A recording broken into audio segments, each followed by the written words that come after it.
September 1988. Still in California, still in the Air Force.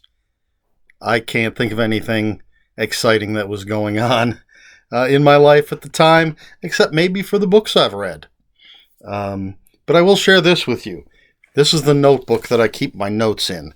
I have to look up some of these books because I don't remember what they are, so I make notes. And in the back, I have a list of all my review videos, and I check them off as I post them.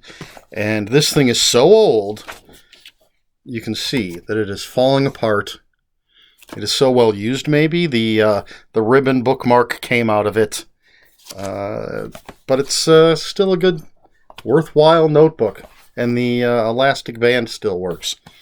All right, that's not what you're here for. You want to hear what books I read back in September of 1988. Well, let's start with Exocet by Jack Higgins. This is a story that takes place in 1982. It deals with the Falkland Island War, and you have a female British agent who hooks up with, for lack of a better way to put it, an Argentinian, someone working in the embassy, and basically she's kind of a spy, but she falls in love. And it looks like Britain's going to win the war for the Falkland Islands, but then the Argentinians start dealing with a French arms dealer and get an Exocet missile that could turn the tide. So it's a political thriller, more politics than war. That's just the backdrop. But Jack Higgins, good stuff. Next up, all right. I looked up how to pronounce this, and I found half of a dozen different ways. That'd be 3 ways, you see. Vanity of Douloise by Jack Kerouac. So again, I looked up how to say this, and one thing I found said that Kerouac himself pronounced it one way, but then other things contradicted that, and then there was just the French way to say it. So Vanity of Douloise, I don't know.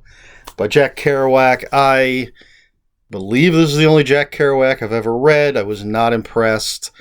I don't know why I didn't read On the Road, why I chose this one. But it's sort of I believe, if I remember correctly, a fictionalized sort of version of Kerouac's early life, maybe? I don't know. I just wanted to try it. You know, everybody's got to try Kerouac at some point. Or not. Who am I to say? Let's just move on to Death's Deputy by L. Ron Hubbard. Yes, the creator of Scientology. And this, I don't remember much about it. There are some mysterious deaths, and this fighter pilot, somehow they're all connected to him, and he has to figure out what the hell's going on. I don't know. I seem to remember this is just sort of bland L. Ron Hubbard. I enjoyed Battlefield Earth, relatively speaking, when I read that. His other ones, Mission Earth, that huge series was fun. This one, meh. So we'll move on to Dead Hero by William Campbell Galt. And this, you have to look at my notes here, this one is a Brock Callahan mystery. And if you watched last week's video, I had a Brock Callahan mystery, and I believe I said I probably haven't read any more. Well, turns out I did. And this one's just Brock Callahan. I think he's an ex-football player who's now a private eye, and he's been hired to follow a friend's wife, and he ends up framed for murder. That's what I have to read my notes because I do not remember this at all, but there you go, it's a mystery. And then we have, let's see, that was Dead Hero. There Fell a Shadow by Keith Peterson. And again, this is a John Wells mystery. And last video I said I had one of these and said I didn't know if I'd ever read any more. Well, apparently I did. John Wells is a crime reporter for a newspaper. There's a reunion of these 3 journalists, and there's a murder, and John Wells has to figure it out. Again, I have to look at my notes because I do not remember these books. Now, we're getting into some really good stuff. The Once and Future King by T.H. White. Now here we're back to Arthurian storytelling, and this is one of the classics. And I recall, this is, again, I was in the middle of my big Arthurian legend phase, and this was, I think this is one of the good ones. I mean, it's a classic for a reason. It's the tale of King Arthur. It starts when he's a young lad going by the name of Wart, and working with Merlin. And he's going to grow up and become King Arthur and the Knights of the Round Table and Guinevere and all that other crazy King Arthur stuff. And I followed that with the Book of Merlin by T.H. White, which is a companion piece, I think. I think it has, like, there are scenes in The Once and Future King that are also in the Book of Merlin, if I'm not mistaken, but then there are scenes in the Book of Merlin that aren't. So it's mirrored storytelling, but then its own thing, if that makes any sense, if you know what I'm saying. You know, same scenes, different perspectives, but then a lot of scenes that are different. Don't think it's as good as The Once and Future King. I skipped one. It doesn't really matter what order I do these in. I don't know why I missed this one, and it's one that I have with a great cover, and that is Ball by Robert R. McCammon. And I love these covers. These books are so great. And this is your basic ancient evil coming back to take over the world, and three ordinary, maybe, men trying to stop it. Apparently huge cults. I've read this in ages, but I think, there's cultists, people following Ball, trying to bring the world to the brink, and we just have a few heroes who are hopefully going to save us from this ancient evil. It's Robert McCammon. It's good stuff. All right, now we're back on track, and two more books for September of 1988, and the penultimate was The Light at the End by John Skipp and Craig Spector.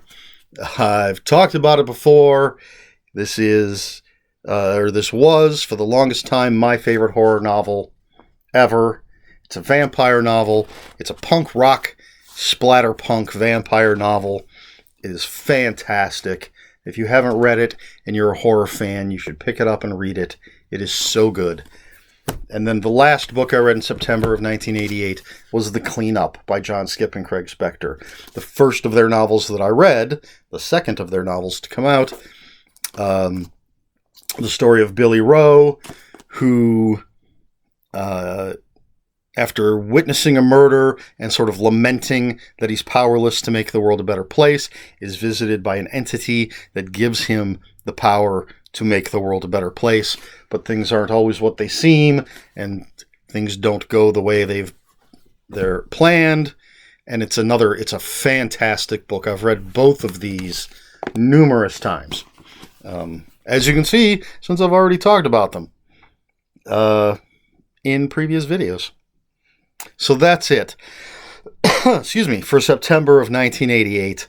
Another mix. I've got, some thriller in there, some fantasy, some great horror, some mysteries, Jack Kerouac, whatever you want to call that. So, yeah, there you go. That's what I read. How many is that? Let's check. You're going to watch me count. This is so exciting. 1, 2, 3, 4, 5, 6, 7, 8, 9, 10. Not bad. I did get a little glance at October of 88. There's some good stuff coming up. I'm trying to avoid looking at it. But there you go. There's the old notebook. 1985 to 2004.